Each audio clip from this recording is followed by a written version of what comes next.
அவன் ஏன் டைரக்டர் அங்கே போகிறான்? டைரக்டருக்கு அதுக்கு என்ன சார்? அவன் ஊர்றாது.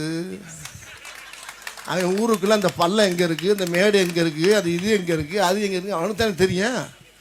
போகக்கூடாதா? அப்போ என் ஊரில் வெள்ளம் தனசேனை உட்காந்துருக்கு, அது ஊரில் வெள்ளம்னா அதுதான் வேட்டியை கட்சிக்கு நிற்கணும். இவன் ஏன் போகிறான்னா, ஏய் நான் போகாமல் என் ஊரில் நான் போகாமல் எவன்டா போகிறது? போகணும்ல.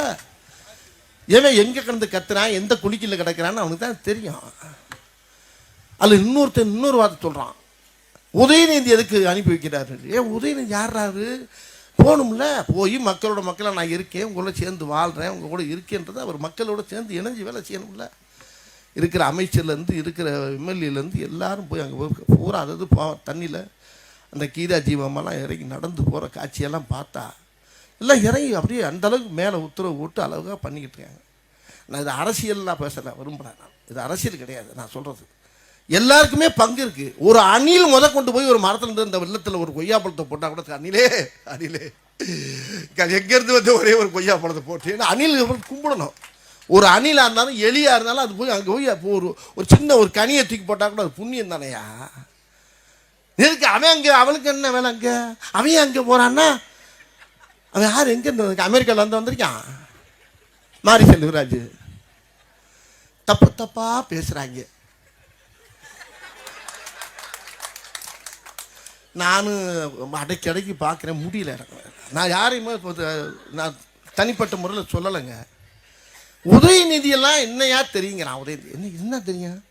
அவர் அழகாக கேட்டுவிட்டார். ஒரு பத்திரிக்கையாளர் கேட்குறாரு அவரை போய், எங்க என்ன ஒன்று என்ன வேகமாக வேலை நடக்கிற? நாங்கள் என்ன ஊர் சுற்றி பார்க்க வந்திருக்கோம், டூரிஸ்டாக வந்திருக்கோம், பார்த்துக்கிட்டா இருக்கோம்லங்க போக கேட்டு. அவர் நல்லா பேசுவார். என்ன வேலை செஞ்சுக்கிட்டு தானே இருக்குது எல்லாம். ஒரே நாளில் இப்போ மழை பெஞ்சு வெள்ளம் அடிச்சுக்கிட்டு இருக்கும்போது ஒரு வேலை காணாங்க. எப்படி நீச்சலில் போய் என்னத்தை தருப்பேன்? நானெல்லாம் போக முடியுமா? போக முடியாது. மக்கள் படுற கஷ்டத்தை உண்மையிலே உணர்றாங்க.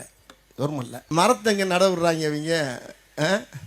அந்த பக்கத்து வீட்டிலேருந்து ஒரு மரம் இங்கே நீட்டிக்கிட்டாவே என்ன ஓ மரம் இங்கே வந்து நீட்டிக்கிட்டு இருக்கு அப்படிங்கிறான். என்ன சேசுங்கிற என்ன சேசு மரம் அவன் பக்கத்தில் வந்து நம்மளுக்கு நீட்டிக்கிட்டா அந்த நிழல் நம்ம வீட்டில் விழுவுதுன்னு அவன் நினைக்கவே மாட்டேங்கிறான். மரத்தை வெட்டியா இல்லை ஒன்றே வெட்டு வாங்குறான். 2 நிமிஷம் 2 நாளைக்கு சண்டை போடுறாங்க, 3 நாள் இவங்க வெட்டிக்கிறாங்க. மரம் அப்படியே இருக்குது. குலக்கேசாயி எப்பயா இருப்போது இவனும் ஜெயிலில் இருக்கான், அவனும் ஜெயிலில் இருக்கான். ஆக அந்த மரத்தை நேசிக்க மாட்டேங்கிறான். அந்த மரத்தை வச்சு பூரா ஒரே 7.5 8 ஒரே கேஸு. அப்புறம் இன்னொன்று சொல்கிறான், மரத்தை வெட்டியாச்சு. அந்த மரத்தை வெட்டினதுக்கு முன்னால் இவன் வீட்டுக்குள்ளே ஒரு ஓரமாக பாத்ரூம் போடுறான்.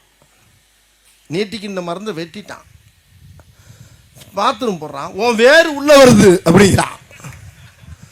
அவன் ஐயோ மொத்தத்துக்கு நம்ம வீடே இடிக்க வச்சுருவான் போட்டிருக்கேன். அவனை படாத பாடுபடுத்தான்.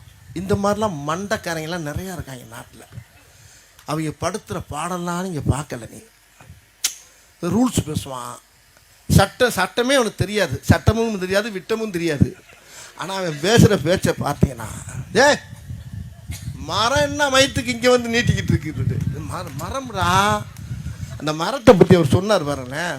மரத்தை அவனை கேவலமாக பேசுவான். அதே நேரத்தில் பார்த்தீங்கன்னா இன்னொன்று பாருங்க, அவன் நீட்டிக்கிட்டு இருக்க மரத்தில் வந்து மாமரமாக இருக்கட்டும் கொய்யா மரமாக பேசாமல் இருப்பான். பேசாமல் இருந்துட்டு என்ன செய்வான், அங்கேருந்து மாடியிலேருந்து இவனை பார்ப்பான். இந்த மாதிரி விழுகிற பழத்தை பூரா இங்கே பார்த்துக்கிட்டு தான் இருக்கேன். நாங்கள் உக்கால 2 ஆட்டையை போட்டாலும் எங்களுக்கு தெரிஞ்சு போவோம். எது விழுந்தாலும் எண்ணிட்டு எனக்கு கொடுத்துரு, உனக்கு கொஞ்சோன்னு தர்றேன். அந்த மரத்தை கூட கனியாக இருந்துச்சுன்னா எங்களுக்கு தெரியும், எங்களுக்கு போத்தான் அவனுக்கு மிச்சம். நாங்கள் சத்தம் இல்லாமல் இப்போ எங்கள் ஊரில் நடக்குது. அதை பொறுக்கும் போது நம்ம வாட்சிமேனே கேட்பார், ஐயா எடுத்துக்கலாமையா 2 பழத்தை எடுத்துக்கலாமான்னு. 2 எடுத்துக்க, அந்த 10 தள்ளி விடுங்கிறது. அப்போ கூட அந்த அதை கொஞ்சம் நிதானமாக தான் இருக்கேன். அடுத்த வீட்டில் நீட்டிக்கிந்தா கூட அது கனி மரமாக இருந்தால் அவன் அதை எண்ண ஆரம்பிச்சிட்றான். இப்படி மரத்தை தப்பாக இடம் விட்டு மரத்துக்கு மரியாதையே இல்லாமல் நடக்கிற இடம்லாம் நிறையா நடக்குது. அதனால் மரத்தை ஒரு தெய்வமாக நம்ம வணங்கணும். அண்ணன் சொன்னாங்க பாருங்கள், மா சுப்பிரமணிய அண்ணன் சொல்லும்போது ரொம்ப அழகாக சொன்னாங்க. ஒரு பேரழிவெல்லாம் பேரிடரெல்லாம் இதுக்கு வர்றதுக்கு காரணமே மரங்கள் இல்லாதனால தான்.